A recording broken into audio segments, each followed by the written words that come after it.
Hello बच्चा लोग, welcome to एकेरे classes. तो आज के इस लेक्चर में हम पढ़ेंगे जो पिछला लेक्चर पढ़ लिया था उससे आगे पढ़ेंगे, ठीक है। तो आज का जो टॉपिक है वो बताते हैं। आज हम पढ़ेंगे ये basic practice of crop production. ये नाम से आपको क्या पता चल रहा है? ठीक है, पहले हम डिस्कशन करते हैं नाम के बारे में।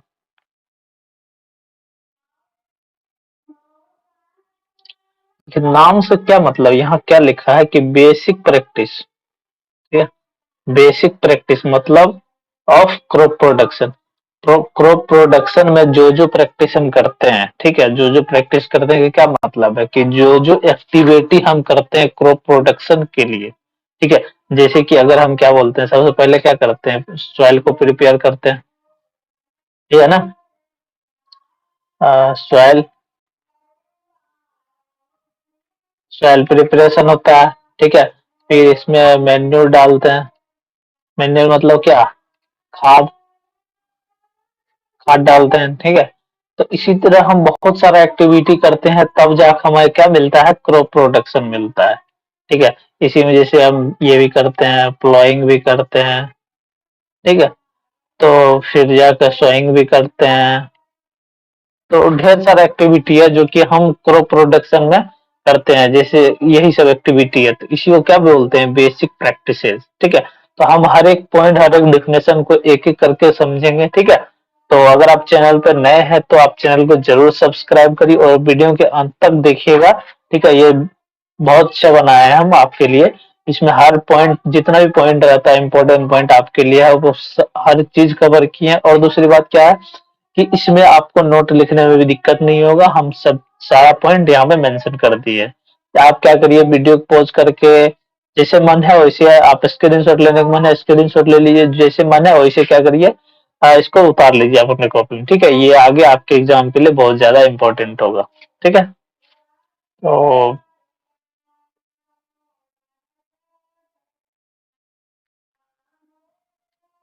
चलिए देखते हैं पहला पॉइंट क्या है, ठीक है। तो देखिए पहला पॉइंट में क्या रखा है, एग्रीकल्चरल प्रैक्टिस, ठीक है। मतलब वही हुआ ना कि जो भी एक्टिविटी हम क्रॉप प्रोडक्शन के लिए करते हैं, ठीक है। एग्रीकल्चर का क्या मतलब हो गया, ये जो एग्रीकल्चर है, एग्रीकल्चर का क्या मतलब हो गया, यही हो गया ना क्रॉप प्रोडक्शन, ठीक है। मतलब खेती जिसको बोलते हैं, जैसे हम यहाँ पे लिख दें हिंदी में, खेती, ठीक है।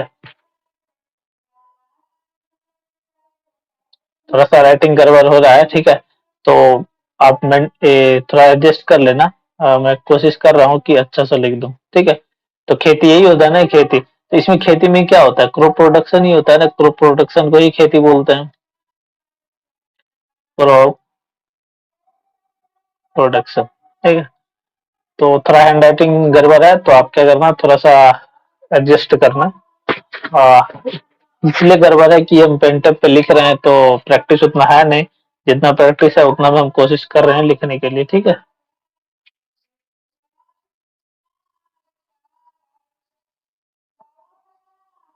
ठीक।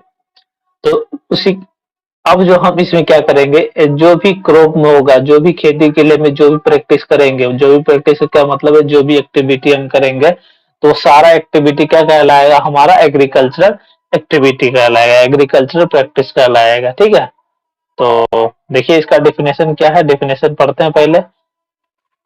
ये डेफिनेशन करा, the various task perform by farmer to produce a good crops are called agriculture practice, ठीक है। अब देखिए इस पॉइंट पर गौर करिए, कौन सा है वेरियस टास्क।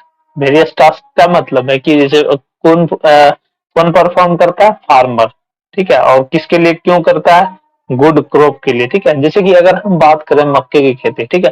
तो मक्के की खेती में क्या होता है कि सबसे पहले हम सॉइल तैयार करते हैं, ठीक है। का क्या मतलब है कि वो उसको, उस पे कुछ बिस्तर बिस्तर लगाते, ऐसा कुछ नहीं है। ऐसा तो नहीं है ना, जमीन तैयार करने का मतलब, जमीन तैयार करने का मतलब ये है कि जो जो उसका सरफेस है, ठीक है, ग्राउंड का जो सरफेस है वो क्या हो जाता है, रफ हो जाता है, ठीक है। तो उस रफनेस को खत्म करने के लिए हम उसको प्रिपेयर करते हैं, सॉइल को प्रिपेयर करते हैं, ठीक है। तो उसी में जो बहुत सारा एक्टिविटी है, जैसे सोइंग हो गया, सोइंग मतलब क्या, बीज बोना, फिर जाके उसे टाइम टाइम पे खाद डालना, तो ये सारा क्या कहलाता है, एक्टिविटी को ही वेरियस टास्क बोलते हैं, ठीक है। ये परफॉर्म कौन करता है, फार्मर ही करता है, या फार्मर के अलावा कोई करता है क्या, ऐसा कोई है कि टीचर जा कर रहा है, या फिर ऑफिस में बैठा हुआ कोई बंदा कर रहा है, ठीक है, या फिर आप लोग स्टूडेंट है तो आप कर रहे हैं, कोई नहीं करता ना।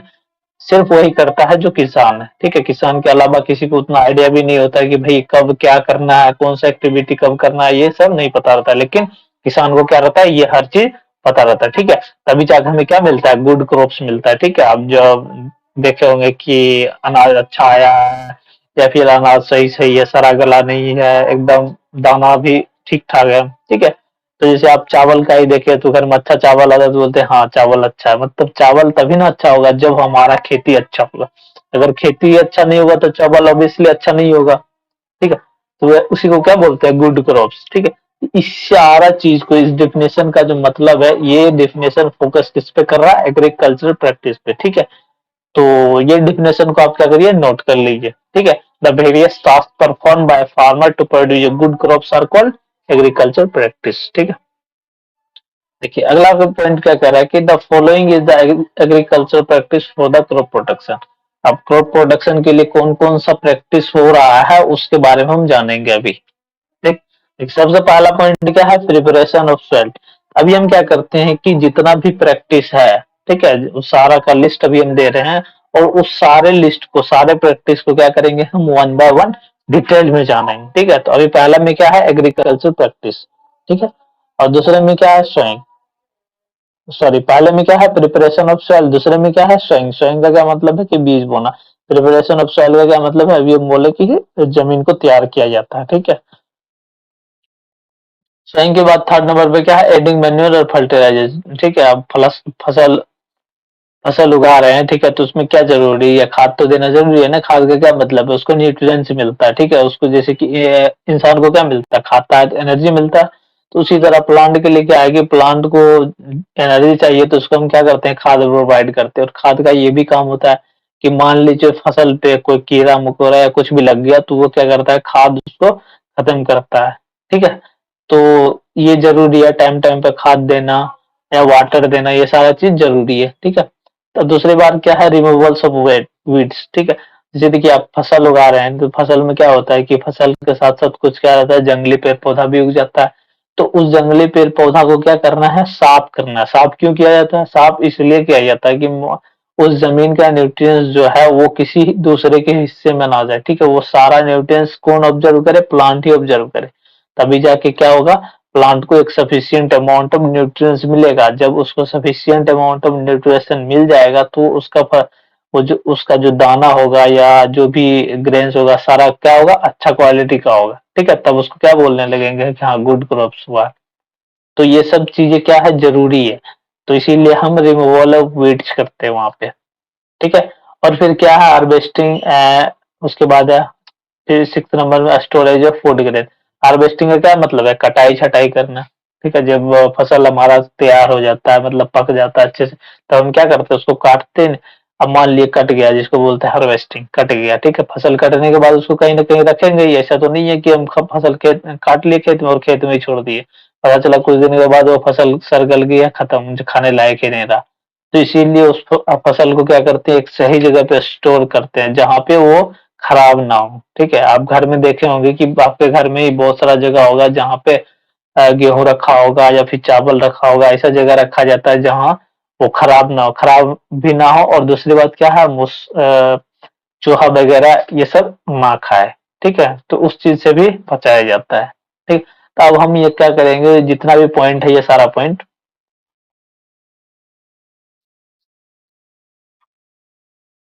ये सारा पॉइंट को क्या करेंगे, वन बाय वन हम देखेंगे, ठीक है। देखिए अब क्या, और एक पॉइंट है, पॉइंट में क्या कह रहा है, रोटेशन ऑफ क्रॉप, ठीक है। Rotation is also one agriculture practice. Rotation of, ये भी क्या है, एक एग्रीकल्चर प्रैक्टिस है, which improve the fertility of soil. इसका काम क्या है, रोटेशन ऑफ क्रॉप। क्यों जरूरी है, तो सॉइल का जो फर्टिलिटी है उसको क्या करता है, इंक्रीज करता है, एंड क्रॉप यील्ड, मतलब और क्या हो रहा है, जो हमारा फसल बनेगा वो तैयार होगा अच्छे से, ठीक है। अब ये देखिए, अब ये क्यों किया जाता है, ये जरूरी क्यों है, जरूरी है फर्टिलिटी ऑफ सॉइल को बढ़ाने के लिए। फर्टिलिटी ऑफ सॉइल का क्या मतलब है कि जैसे कि अभी हम इस सीजन में क्या किए, खेती की, और हमारा खेती क्या हुआ, बहुत अच्छा हुआ, ठीक है।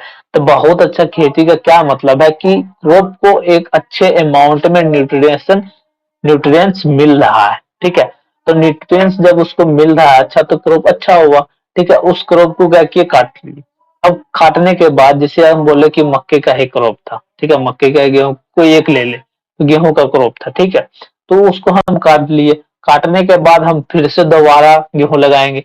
अब मान लीजिए हम जो फर्स्ट टाइम जो लगाए हैं क्रॉप, फर्स्ट टाइम हम लगाए हैं, ठीक है? तो इसमें उसको जितना न्यूट्रिएंट्स मिलेगा, ठीक है? उतना न्यूट्रिएंट सेकंड टाइम में तो नहीं मिलेगा। सेकंड टाइम में क्या होगा? लेस हो जाएगा। किससे लेस हो गया? जो पहले वाला था इससे लेस हो जाएगा ये वाला। ठीक है? अगर थर्ड टाइम और लगाएं तो थर्ड टाइम में क्या होगा कि और ज्यादा लेस होगा। लेस एंड लेस, ठीक है? तो ये और ज्यादा लेस होगा। तो इससे क्या होगा कि क्रॉप को एक अच्छा अमाउंट ऑफ न्यूट्रिएंट्स नहीं मिल पाएगा। अगर क्रॉप को न्यूट्रिएंट्स कम मिलेगा तो आप बताइए क्या पॉसिबल है कि हमारा क्रॉप बढ़िया होगा?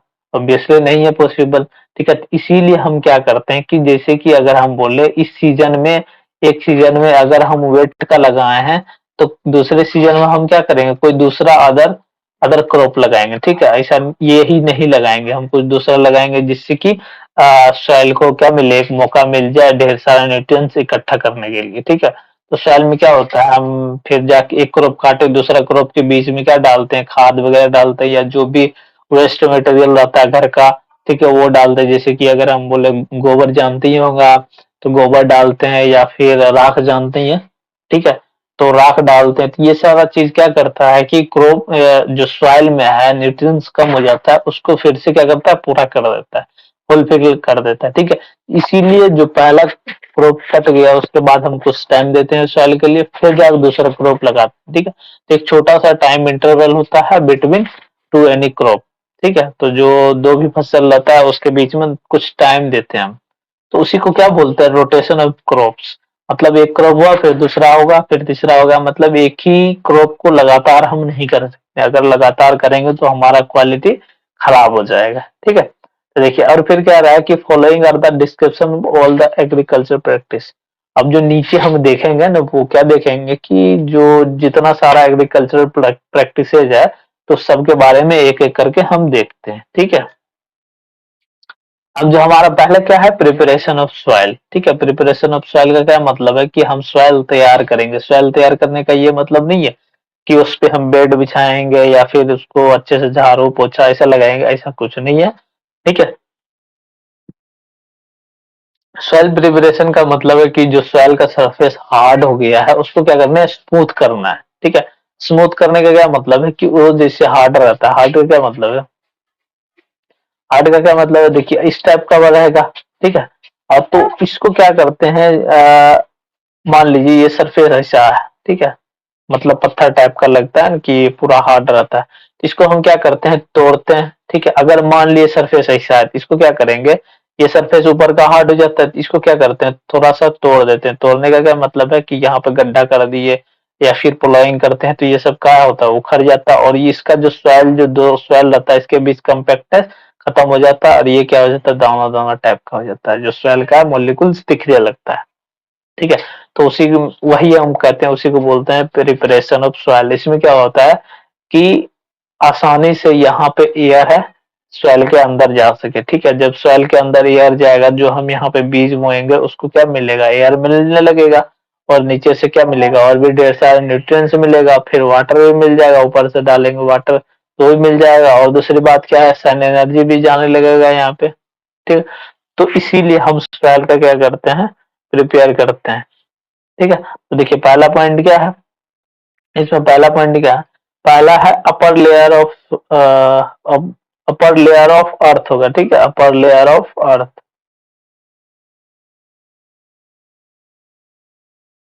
Upper layer of the earth, ये ऐसा होगा of upper layer of the earth, ठीक है?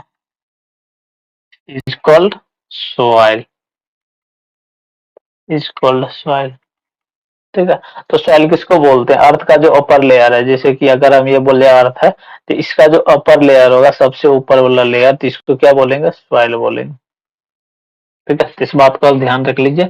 और दूसरा पॉइंट क्या है, soil provides mineral water air humus and encourage of the plants. ठीक है, तो ये ढेर सारा न्यूट्रिएंट्स प्रोवाइड करता है। कौन प्रोवाइड करता है? सॉइल प्रोवाइड करता है। ठीक है,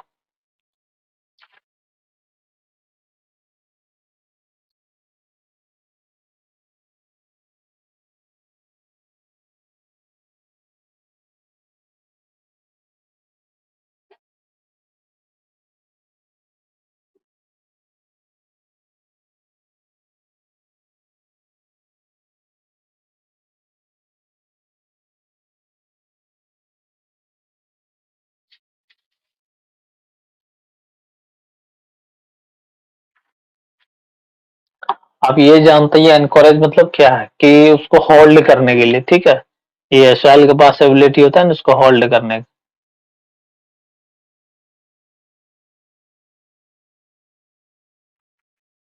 ठीक है, तो ये क्या दिखाता है, ability to hold the root और जो भी है। ठीक है, हम प्लांट लिख देते हैं, ability to hold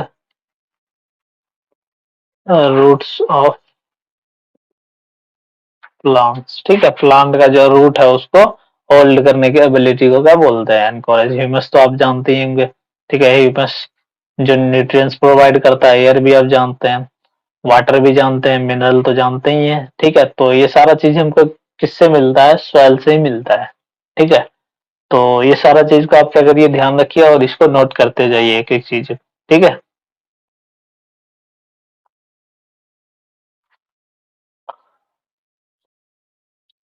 preparation of soil for sowing the seed of the crop are done by the following step. अब देखिए, प्रिपरेशन ऑफ सॉइल जो होता है जिसमें हम बीज बोते हैं, ठीक है, तो उसके लिए कौन कौन सा स्टेप जरूरी है वो स्टेप हम अभी देखेंगे। ठीक है, देखिए पहला स्टेप क्या है, पहला स्टेप है प्लोइंग। प्लोइंग आप जानते ही होंगे, जोतना, खेत को जोतना बोलते हैं ना उसको, खेत को जोतते हैं। तो खेत को जोतना का क्या मतलब है, कि उसका जो सरफेस रहता है उसको स्मूथ बनाते हैं, और स्मूथ बनाते हैं। ठीक है, उस सरफेस को क्या बनाते हैं? स्मूथ बनाते हैं। दूसरा पॉइंट क्या है? दूसरा पॉइंट है लेवलिंग। ठीक है, लेवलिंग का क्या मतलब है, कि उसको इक्वल लेवल में करते हैं, इक्वल करते हैं। ठीक है, कहीं ऐसा ऐसा हो तो उसको हम क्या करेंगे, इक्वल करेंगे इससे सरफेस। ठीक है, इक्वल सरफेस। तो और दूसरा है क्या, मैन्योरिंग। मैन्योरिंग का क्या मतलब है? एडिंग फर्टिलाइजर, यही हुआ ना, adding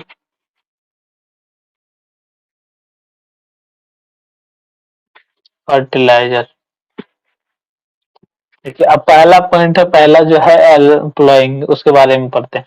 the process of loosening and turning the soil is called ploughing और टिलिंग। ठीक है, तो देखिए जो सॉइल रहता है ये इस तरह का सरफेस टाइट रहता है, तो इसको क्या करते हैं, इस सरफेस को लूज बना देते हैं। ठीक है, ये जब सरफेस लूज होता है या फिर टर्निंग होता है, टर्निंग का क्या मतलब है, कहीं ना कहीं ऐसे ऐसे दानों दानों तक बन जाएगा, मतलब ये ब्रेक हो जाएगा, ये जो लाइन रहेगा ना समझ लीजिए ब्रेक हो जाएगा। ठीक है, तो इसी को क्या बोलते हैं, इसी प्रोसेस को बोलते हैं प्लॉइंग। ठीक है, आप देखे होंगे खेत में प्लॉइंग जो होता है ना, प्लो से तैयार किया जाता है, तो हल जिसको बोलते हैं हल, हल को जमीन में डालते हैं तो फिर वो क्या करता है, चीरता हुआ चला जाता है जमीन को। क्या करता है, ये जमीन है, इसको क्या करेगा, चीरता हुआ यहाँ से चला जाएगा, तो इसके बीच का जो मिट्टी है इधर उधर चल जाएगा। ठीक है, इधर उधर चला जाता है ना, तो यही होता है टर्निंग एंड लूजनिंग। ठीक है, तो इस प्रोसेस को क्या बोलते हैं, प्लोइंग। अब देखिए प्लो, इसमें प्लोइंग में जो मेन हथियार रहता है, मेन इंस्ट्रूमेंट रहता है जो कि प्लोइंग के लिए यूजफुल है, तो कौन सा है, प्लो है। तो ploughing is done by the instrument called plough. Plough आप जानते ही होंगे जिसको हल बोलते हैं। ठीक है, अभी हम बताते हैं आपको कि वो उस फिगर को क्या बोलते हैं। ठीक है, देखिए ढेर सारा हल तो देखे ही होंगे हम, ऐसे लेक्चर के लास्ट में हम बताए दिखाएंगे कि वो प्लॉइंग क्या है। ढेर सारा आज के जमाने में तो टेक्नोलॉजी जितना हाई हो गया कि क्या हो गया, ढेर सारा प्लो आ गया, डिजाइन डिजाइन का। पहले आप देखे होंगे प्लो किस टाइप का होता था, ऐसे किया फिर यहाँ इस टाइप का लगा रहता था। ठीक है, और ये कंधा के लिए, ठीक है, और ये ऐसा रहता है। तो नहीं सॉरी, ऐसा रहता है, ये ऐसा ऐसा रहता है, ठीक है। तो ये यही यूज होता है किसके लिए? प्लोइंग के लिए, इसी को बोलते हैं प्लो, ठीक है। फिर क्या है, plough are made up of wood and iron, it have iron tip for preparation of penetration of soil. आप देखे होंगे जो ये टिप होता है, ये वाला टिप, तो ये टिप किसका बना होता है? आयरन का, ठीक है, आयरन का बना होता है, ठीक है। इसका काम क्या है? पेनिट्रेशन ऑफ सॉइल, सॉइल को ये क्या करता है? चीरता है। जैसे कि यहाँ पे जाएगा तो इस सॉइल को बीचों बीच जहां आप रखिएगा थोड़ा सा धसाइएगा, धसाने के बाद खींचिएगा तो क्या होगा? सॉइल को चीरता हुआ आगे बढ़ता जाएगा, ठीक है। इसीलिए वो यूज होता है। और ये जो वुड है, वुड के लिए किसके लिए यूज होता है? वुड बैलेंस के लिए यूज होता है, इसको हम बैलेंस करते हैं यहाँ पे। दूसरी बात, वुड की जगह पे हम आयरन नहीं रख सकते हैं, ठीक है। आयरन इसलिए नहीं रख सकते हैं कि आयरन ये भी, तो ये क्या होगा? बहुत ज्यादा हार्ड हो जाएगा। बहुत ज्यादा हार्ड होने के बाद ये खींच नहीं पाएगा। ये खींचता कौन है? ठीक है, बुलेट तो आप जानते होंगे, जिसको बैल बोलते हैं, बुलक्स, ठीक है।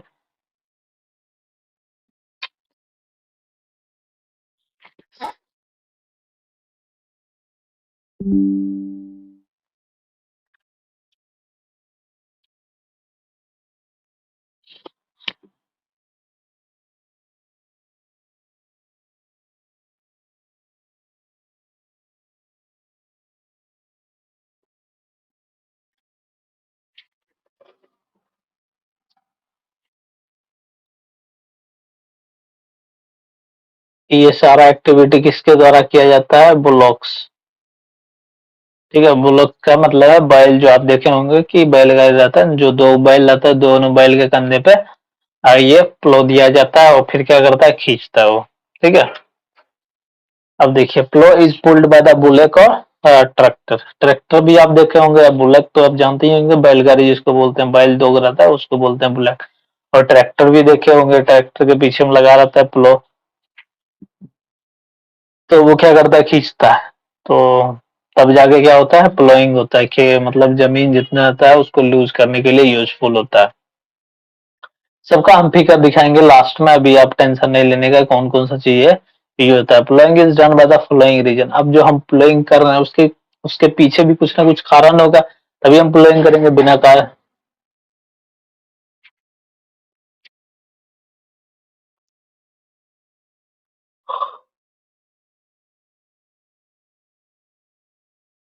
बिना कारण का तो हम कुछ करेंगे नहीं, ठीक है। तो प्लोइंग करने का क्या कारण है, अब देखिए। Loose soil helps in expanding the roots of plants freely and deeper. अब देखिए, जो हमने सॉइल लूज कर दिया, ठीक है, सॉइल लूज करने के बाद क्या होगा? जो प्लांट का रूट है वो आसानी से फैलेगा, उसको मतलब थोड़ा सा फोर्स लगाएगा, वो आगे बढ़ता जाएगा। अगर यही मान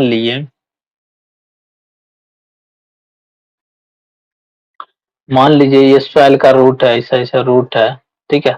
और ये सरफेस, अगर ये सरफेस टाइट रहेगा, मान लीजिए ये टाइट है, तो क्या ये पेनिट्रेट इसको कर पाएगा? नहीं कर पाएगा, ठीक है। तो इसीलिए सॉइल का जो ये सरफेस रहता है नीचे का, इसको लूज बनाया जाता है, ठीक है, कुछ गहराई तक, जिससे कि ये जो उसका रूट है वो आगे आसानी से बढ़ सके, ठीक है। और जब जितना इसका कैपेसिटी है बढ़ने का, उतना बढ़ सके, ठीक है। इसका मतलब ये नहीं है कि ये खूब बढ़ता जाएगा, जितना कैपेसिटी है उतना ही बढ़ेगा, उससे ज्यादा वो नहीं बढ़ेगा, ठीक है। तो इसीलिए भी हम प्लोइंग करते हैं, ठीक है। जो खेत है उसको हम लूज करते हैं, उसके सरफेस को, ठीक है। और दूसरा क्या है? Lots of air holes in the soil, that's why plant can breathe easily. अब देखिए, यहाँ पे जो सॉइल है ये लूज है। लूज का क्या मतलब है? ये दाना दाना टाइप का है, ठीक है। तो इसके बीच क्या रहता है? स्पेस हो जाता है एयर को जाने के लिए। तो इसमें क्या होगा? जो हम सॉइल लूज करेंगे ना, तो इसमें ढेर सारा एयर इसके बीच में आ जाएगा, ठीक है। तो जब ये एयर यहाँ आ जाएगा, तो रूट को जो चाहिए एयर, तो वो एयर आराम से ले लेगा, ठीक है। एयर क्यों लेता है? कि वो सांस लेने के लिए। हम जानते हैं कि प्लांट में जीवन होता है, जब प्लांट में जीवन होता है तो ऑब्वियसली वो सांस ले रहा होगा, तो सांस लेने के लिए एयर चाहिए। तो एयर उसको आराम से मिल जाएगा एटमॉस्फेयर से। वो एटमॉस्फेयर से एयर सीधा जाएगा सॉइल के अंदर। सॉइल के अंदर कैसे जाएगा? जब सॉइल लूज होगा तभी जाएगा, अगर लूज नहीं होगा तो नहीं जाएगा, ठीक है। और दूसरा कह रहा है, microbes are grown which is helpful for the plant. अब देखिए ये जो सॉइल लूज रहता है ना, तो उसके अंदर क्या रहता है, माइक्रोब्स भी ग्रो आसानी से होने लगता है, क्योंकि माइक्रोब्स को भी एयर मिलने लगता है तो भी ग्रो होने लगता है, ठीक है। तो और ये माइक्रोब्स क्या करता है, ढेर सारा न्यूट्रिएंट्स प्रोवाइड करता है रूट को, ठीक है। तो इसी की वजह से माइक्रोब्स भी ज्यादा इंपॉर्टेंट है किसके लिए, प्लांट के लिए, ये सॉइल को फर्टाइल बनाता है, ठीक है। अब देखिए अगला पॉइंट क्या है, ploughing also uproots and buries the weeds standing in the field and therefore suffocate them to death. देखिए इसके वजह से ये क्या होता है कि जो अंदर से रूट फैलेगा, ठीक है, जैसे अगर हम मान लीजिए कि ये है अनवांटेड प्लांट, ठीक है, यहाँ पे अनवांटेड प्लांट है, अगर बगल में ही एक क्रॉप प्लांट है, ठीक है, और ये क्रॉप प्लांट का रूट ऐसे ऐसे है, ये रूट क्या करेगा, ऐसे फैल लेगा, जब फैलेगा तो इसका रूट क्या होगा, ये ऊपर जाएगा, तो ऊपर जाने का क्या मतलब है कि ये अपरूट हो जाता है।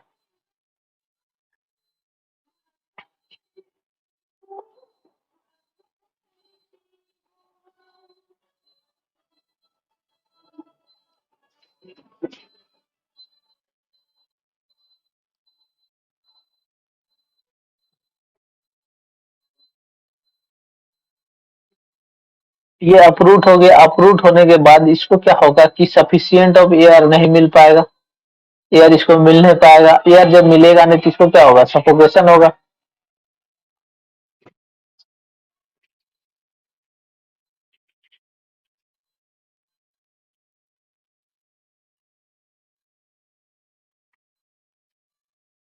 जब प्लांट को जब प्लांट को सफोकेशन है होगा तो क्या ये प्लांट जीवित रह पाएगा, ये प्लांट ऑब्वियसली जीवित नहीं रह पाएगा, तो ये क्या हो जाता है, इसकी डेथ हो जाती है, और डेथ होने के वजह से तो ये ज्यादा न्यूट्रिएंट्स का कंपटीशन नहीं कर पाता है क्रॉप प्लांट के साथ, तो क्रॉप प्लांट अच्छे से ग्रो करता है, ठीक है। तो ये भी कारण है प्लॉइंग का। और दूसरी बात क्या है, the लूजन and turning of soil during ploughing with, पहले इसको इरेज कर देते हैं, ये जो रेड रेड है और फिर आप जो किए, हाँ ठीक है। During ploughing brings the nutrients rich soil to the top so that the plant can use these nutrients। अब देखिए प्लॉइंग में क्या होता है कि अंदर का जो सॉइल है, ठीक है, अब ये जो अंदर का जो लेयर है, लेयर वाला सॉइल है, तो इसको क्या करता है, ये लेयर को ऊपर करता है और ये वाला लेयर भी मिक्स होकर नीचे थोड़ा आ जाता है, जो लेयर भी, तो ये हेल्प क्या करता है, इसको न्यूट्रिएंट्स प्रोवाइड करने के लिए हेल्प करता है, न्यूट्रिएंट्स, ठीक है, तो न्यूट्रिएंट्स प्रोवाइड करने के लिए हेल्प करता है, इसी वजह से हम प्लॉइंग करते हैं और सॉइल को लूज करते हैं, ठीक है। तो आई होप कि यहाँ तक आपको समझने में कोई दिक्कत नहीं होगा, हर पॉइंट को अच्छे से बता रहे हैं, ठीक है, जितना जरूरी है आपके लिए उतना हम बता रहे हैं, और कोशिश करिए कि ये सारा पॉइंट आप लिख लीजिए, ठीक है, जिससे कि आपके लिए भी आसानी होगा, ठीक है। The mud crumbs are then broken down by using a plank called crusher, ठीक है। जैसे कि आप देखते हो कि कुछ सॉइल अगर मान लिए थोड़े टाइम के लिए रह जाए, ठीक है, ऐसे ही रह जाए, तो सॉइल क्या होता है कि हार्ड हो जाता है, हार्ड का मतलब आप जानते होंगे, ढेला जानते हैं, अगर आप नहीं जानते, जैसे रॉक टाइप का रहता है ढेला, ठीक है, ऐसा इस टाइप का, ठीक है, तो ये क्रम्ब होता है, तो इस टाइप का जो बन जाता है, फिर क्या करना है, इसको क्या करना है, क्रश करना है, तभी तो ये इस तरह बनेगा, छोटे छोटे मॉलिक्यूल में बनेगा। तो इसको क्रश किया जाता है, किससे क्रश किया जाता है, क्रम्ब क्रशर, ठीक है, तो क्रश होने के बाद ये ऐसे बन जाता है, ठीक है। तो ये कहाँ होता है, ये चीज कहाँ होता है, ये ज्यादातर पहाड़ी एरिया में होता है, उधर क्या रहता है कि जो जमीन रहता है ना वो थोड़ा हार्ड रहता है, पत्थर टाइप का रहता है, तो उसको पत्थर को टाइप का जो रहता है जमीन, उसको तोड़ने के लिए, उसका जो क्रम्ब है उसको हटाने के लिए, एक नॉर्मल जमीन बनाने के लिए, ठीक है, तो ये क्रम्ब क्रशर का ही यूज किया जाता है, जहां से उसको नॉर्मल मिट्टी जैसा बन जाए, ठीक है, जिसमें कि फसल को बोया जा सके, ठीक है। अब देखिए कह रहा है कि removal of top soil by wind and water is called soil halogen. अब देखिए ये जो है टॉप सॉइल, मान लीजिए कि हमने क्या किया, देखिए अब सवाल यहाँ पे आ रहा है, उससे पहले हमने क्या किया, सॉइल को अच्छे से लूज कर दिया। अब जब हम सॉइल को लूज कर दिए हैं अच्छे से, तो सॉइल लूज करने का क्या मतलब है, इस टाइप का रहेगा, ठीक है, सरफेस पे, अर्थ के सरफेस पे स्टेप करेगा। अब देखिए अर्थ के सरफेस पे स्टेप करेगा तो इसमें अगर विंड इधर से चला, ठीक है, अगर ये विंड चला तो इसका जो सरफेस का जो मिट्टी है, जो सॉइल है, वो क्या करेगा, यहाँ से उड़ के कहीं और चला जाएगा, आएगा ना, कहीं और तो जाएगा ही। ठीक है, तो इससे क्या होगा कि इस सॉइल का जो है फर्टिलिटी कम हो जाएगा, फर्टिलिटी भी कम हो जाएगा, प्लस इसको जो-जो चीज़ चाहिए वो सारा कुछ नहीं मिल पाएगा। तो ऊपर का जो लेयर मान लीजिए उड़ जाएगा तो फिर से जो नीचे का लेयर होगा वो तो सेम ही होगा। ठीक है, वो तो उसका सरफेस भी थोड़ा हार्ड ही रहेगा। ठीक है, as compared uh, to the soil which have been prepared after the ploughing. ठीक है, जो भी प्लोइंग के बाद सॉइल बना है उसके कंपैरिजन में। ठीक है, तो या फिर मान लीजिए कि इस पे बारिश हुआ, ठीक है, तो बारिश होने के बाद ये सब क्या हो गया, ये कहीं और बह के जा सकता है। तो ये जो उड़ के जाता है या बह के जाता है, इसी प्रोसेस को क्या बोलते हैं, सॉइल एरोजन। ठीक है, इसी प्रोसेस को क्या बोलते हैं, सॉइल एरोजन। ठीक, तो आप इस चीज को भी नोट कर लीजिए, हर पॉइंट को हम यहाँ पे लिख दिए हैं जिससे कि आपको दिक्कत कहीं भी ना हो। ठीक है, फिर देखिए क्या कह रहा है, प्लॉयड soil is labeled by pressing it with a wooden leveler so that the top soil is now blown away by the wind or drained off by water. The leveling of plowed soil is beneficial because of the following reason.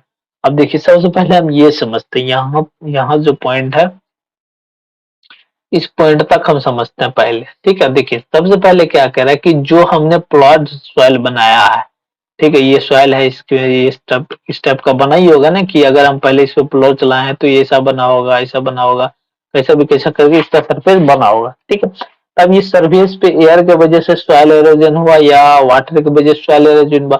इस soil halogen को बचाने के लिए हम क्या करते हैं कि इस पे जो है हम वुडन लेवलर लेते हैं। वुडन लेवलर कैसा रहता है, इस टाइप का रहता है, मोटा टाइप का रहता है, जो ऐसे गोल टाइप का रहता है, जो कि प्लांट के यहाँ गोल नहीं रहता, ऐसा कहीं-कहीं चौखुट रहता है। ठीक है, चौखुट का मतलब है यहाँ पे सरफेस चौड़ा रहता है। वो गोल बना लेता है वो अलग बात है, लेकिन ये चौड़ा रहता है। तो इससे क्या होता है कि ये जो सरफेस है इस पे डालने के बाद ये जितना मिट्टी है वो एक लेवल में आ जाता है। एक लेवल में आने का क्या मतलब है कि ये ऐसा बन जाता है। पहले ऐसा रहता है, ऐसा से ये ऐसा बन जाता है। इससे क्या होगा कि एयर यहाँ से निकल जाएगा, इसके सरफेस से निकल जाएगा, तो एयर के वजह से सॉइल इरोजन नहीं होगा। अब मान लीजिए इस पे बारिश हुआ या कहीं से हुआ तो ये सारा का सारा सॉइल यहीं रहेगा, ये कहीं बह के इधर नहीं जाएगा, ना ही इधर जाएगा। ठीक है? तो इस वजह से भी लेवलर ज़रूरी है, लेवलिंग करते हैं हम। लेवलिंग का क्या मतलब है, सरफेस को हम स्मूथ करते हैं, एक लाइन में इक्वल करते हैं। ठीक है? अब देखिए जो लेवलिंग किया जाता है सॉइल का, इसके क्या फ़ायदे हैं वो अभी हम देखेंगे। ठीक है? सॉइल के लेवलिंग करने का जो-जो फ़ायदा है वो देखते हैं। देखिए पहला फायदा क्या है, अब levelling of plowed field prevent the top fertile soil from being carried out by strong wind or washed away by the rainwater। देखिए ये क्या करता है कि जो पहला लेयर है, सरफेस का जो पहला लेयर है, ये वाला लेयर को अगर हम बात करें, इसमें जो भी फर्टिलिटी होगा इसको उड़ने से बचाता है। किसके द्वारा उड़ने से बचाता है, या फिर स्ट्रॉन्ग विंड होगा या फिर रेन वाटर होगा। इससे क्या होगा, सॉइल इरोजन ना हो। क्यों क्यों ना हो, कि जो सॉइल का जो टॉप लेयर का जो सॉइल का जो फर्टिलिटी होगा वो बचा रह जाए हमारे पास। ठीक है, इसीलिए एक कारण है लेवलिंग का। दूसरा क्या कारण है, देखिए दूसरा कारण है levelling of ploughed field helps in the uniform distribution of water in the field during the irrigation. जब हम इरिगेशन करेंगे, इरिगेशन का क्या मतलब है, सिंचाई करना। सिंचाई करने का क्या मतलब है, हम प्लांट में वाटर डालते हैं। ठीक है, वाटर डालने का क्या मतलब है कि अगर हमारा खेत इतना बड़ा है, यहाँ भी प्लांट है, यहाँ भी प्लांट है, यहाँ भी, यहाँ भी, यहाँ भी, सारा जगह प्लांट है, तो सारा जगह पे प्लांट है, सेमी प्लांट है, तो सबको क्या हो गया, सफिशिएंट अमाउंट ऑफ वाटर चाहिए। जब इसको सफिशिएंट अमाउंट ऑफ वाटर चाहिए तो इसी वजह से ये क्या होता है कि अगर मान लीजिए वाटर यहाँ पर तो ये वाटर यहाँ पे भरने के बाद ये इधर ट्रांसफर हो जाएगा, फिर ये इधर ट्रांसफर हो जाएगा, ये इधर ट्रांसफर हो जाएगा, ये इधर ट्रांसफर हो जाएगा। इस तरह ये ट्रांसफर होता रहेगा जब तक कि सबको इक्वल अमाउंट ऑफ वाटर ना मिल जाए, ठीक है? इसी वजह से लेवलिंग भी किया जाता है, ठीक? तो यहाँ तक आपको कोई दिक्कत नहीं होना चाहिए। जितना पॉसिबल था हमने सारा पॉइंट यहाँ लिख दिया और कोशिश कर रहे हैं कि हम आपको आसान भाषा में बताएं चीज़ों को, ठीक है? अब देखिए तीसरा कारण क्या है, levelling helps in preventing the loss of moisture from the ploughed soil. अब देखिए इसके वजह से क्या होता है कि जो उसका मॉइस्चर है, सॉइल का जो मॉइस्चर है, ठीक है? जो ऊपर का सरफेस का जो मॉइस्चर है वो खत्म नहीं होता। क्यों नहीं खत्म होता? कि मान लीजिए ऊपर का सॉइल का मॉइस्चर खत्म होगा तो नीचे वाला सॉइल उसको मॉइस्चर प्रोवाइड करेगा। अगर ये लेवलिंग ना होगा तो ये सरफेस उड़ जाएगा, फिर से क्या होगा, ये वाला भी उड़ जाएगा। तो ये जो बाद का जो लास्ट का जो सरफेस बनेगा उस पे सनलाइट पड़ेगा, सनलाइट पड़ने के बाद क्या होगा, वो सरफेस ड्राई हो जाएगा, उसमें मॉइस्चर ही नहीं रहेगा। तो जब मॉइस्चर नहीं रहेगा तो वो क्रॉप के लिए फायदेमंद है ही नहीं। तो मॉइस्चर भी जरूरी है, मॉइस्चर इसलिए जरूरी है क्योंकि प्लांट को वाटर चाहिए होता है, ठीक है? तो इसीलिए लेवलिंग हम करते हैं। और देखिए ये जो मैं आपको बताने वाला था सब देखिए यही है प्लो। तो डिफरेंट डिफरेंट प्लो है, देखिए यहाँ ट्रैक्टर से यूज होता है, इधर भी ट्रैक्टर से प्लो यूज होता है। यहाँ देखिए खेती जितना है ना, ये देखिए इधर पहले क्या था, स्मूथ था, अब यहाँ से कन्वर्ट होकर देखिए ये वाला आ गया ना, तो इस तरह दाना दाना टाइप का बन गया, तो यही कहलाता है प्लोइंग। अब फिर यहाँ देखिए ये वाला सरफेस कितना हार्ड है, फिर ये वाला स्मूथ बना दिया गया। देखिए ये फिर से यहाँ पे लगाया, ये सारा क्या किया, टीयर्स कर दिया सरफेस को। फिर यहाँ भी देखिए इस साइड का सरफेस है और इस साइड का सरफेस है। फिर देखिए यहाँ भी इस साइड का सरफेस, इस साइड का सरफेस। तो यही कहलाता है प्लोइंग, इसी को क्या बोलते हैं, प्लो। या फिर देखिए ये भी टाइप का प्लो है, ये भी एक टाइप का प्लो है, ये भी एक टाइप का प्लो है, ये भी एक टाइप का प्लो है। देखिए ये लार्ज फील्ड के लिए यूज होता है, ये भी प्लो ही है।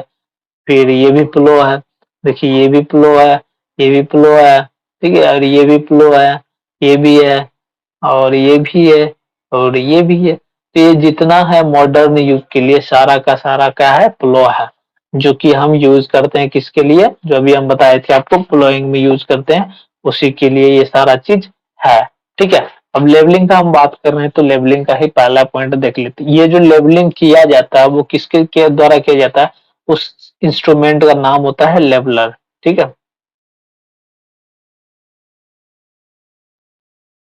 ये उस इंस्ट्रूमेंट को क्या बोलते हैं, लेवलर। आप देखे होंगे ट्रैक्टर वगैरह में, अगर आपके घर में ट्रैक्टर होगा तो वहाँ एक वुडन टाइप का इस तरफ का एक और ये होगा, अ,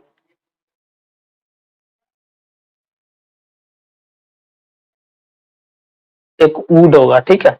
एक वुडन शेप का ये सिलेंड्रिकल शेप या फिर क्यूबाइडिकल शेप का क्या होगा, एक वुड होगा, ठीक है? कहीं यहाँ ऐसा रहता है। तो ये वुड को ही क्या बोलते हैं, लेवलर, ठीक है? ये यूज किया जाता है खेतों में, जो खेत है उसको लेवलिंग करने के लिए।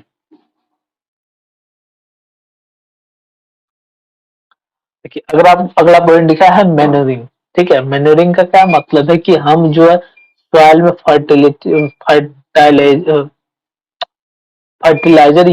डालते हैं उसमें, ठीक है? तो adding manure to the soil या फिर adding fertiliser to the soil, तो ये भी क्या कहलाता है, मैन्योरिंग कहलाता है। अगला पॉइंट क्या है, manure contains many nutrients required for the growth of plant.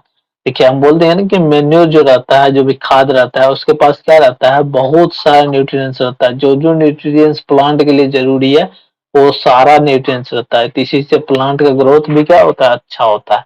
So the manuring is done to the increase the fertility of soil before seeds are sown into। देखिए कहीं कहीं क्या होता है कि हम जो हम प्लोइंग करते हैं, प्लोइंग के से पहले हम क्या कर डाल देते हैं, खाद डाल देते हैं। क्यों डाल देते हैं खाद, क्योंकि क्या होता है प्लोइंग के बाद जो वो हम खाद डालें वो इक्वल अमाउंट में पूरा खेत में फैल जाए। इस वजह से क्या होता है कि खाद हम कुछ लोग खाद पहले डाल देते हैं, कुछ लोग क्या होता है कि प्लोइंग के बाद डालते हैं, ठीक है? ये दोनों ठीक है, इसमें कोई ये नहीं है कि अभी डालो पहले, लेकिन सबका एक ही मकसद रहता है कि जो हम खाद डाल रहे हैं वो सभी जगह पे इक्वल अमाउंट में डिस्ट्रीब्यूट हो, जिससे कि हर जगह का जो प्लांट होगा सबको एक सफिशिएंट अमाउंट जितना उसको चाहिए उतना उसको मिल सके, फर्टाइल न्यूट्रिएंट्स उसको मिल सके, ठीक है। Once the soil is ploughed levelled and manured it is ready for sowing the seed. जब इतना हो जाता है, हम खेत जोत लेते हैं, खेत को लेवल कर देते हैं या खाद डाल देते हैं, तब इसके बाद जो है ना खेत रेडी होता है किसके लिए, हम उसमें अनाज बो सकते हैं, ठीक है। या फिर ये भी हो सकता है जब इतना करने के बाद कभी-कभी हमें ज़रूरत क्या पड़ता है कि जो सीड बोने से पहले हम खेत में क्या डालते हैं, वाटर डालते हैं, ठीक है? तब जाके हम उसमें बीज बोते हैं, कहीं-कहीं होता है, ठीक है? तो ये भी ज़रूरी है कि ऐसा नहीं है कहीं ज़्यादा वाटर डालते हैं, कभी कम डालते हैं। कम डालने का क्या मतलब है कि सॉइल को अच्छे से प्रिपेयर कर देते हैं जिसमें कि अगर हम बीज डालें तो बीज वहीं रहा, ऐसा नहीं है कि पता चला कहीं और खिसक के चला गया, ठीक है? तो वो क्या करता है कि जब सॉइल वेट हो जाता है तो उसके पास होल्डिंग कैपेसिटी बढ़ जाता है, तो इसी वजह से सीड क्या होता है वहाँ पे होल्ड होकर रहता है, ठीक है। अब जो देखिए इतना सब पढ़ने के बाद हमारे पास क्या आता है, एग्रीकल्चर इम्प्लीमेंट्स। एग्रीकल्चर इम्प्लीमेंट्स का क्या मतलब है कि जो भी इंस्ट्रूमेंट यूज होता है एग्रीकल्चर में वो सारा हम इसमें पढ़ेंगे, ठीक है। तो ये जो हम पढ़ेंगे इसके बारे में हम नेक्स्ट लेक्चर में पढ़ेंगे। यहाँ तक देखने के लिए आपको बहुत बहुत धन्यवाद। क्या तो चैनल को सब्सक्राइब करिए, शेयर भी करिए, ठीक है, जिससे आपके वजह से किसी और को भी फायदा हो जाए, ठीक है। एक बात आप नहीं भूलिएगा, ये सारा नोट बना लीजिए, ठीक है। अगर आप ये भी चाहते हैं, अगर आप स्क्रीनशॉट लेना चाहते हैं, स्क्रीनशॉट ले लीजिए और सेम नोट आपको मेरे वेबसाइट पे मिल जाएगा akroyclasses.com पे, ठीक है। वहां जाकर भी आप ये नोट्स देख सकते हैं, सेम चीज वहां भी मिलेगा, सेम चीज यहाँ भी मिलेगा, दोनों जगह एक है। जहां आपको अच्छा लगे वहां से आप नोट जरूर लिखिए, ये एग्जाम में बहुत काम आएगा, ठीक है। Thank you.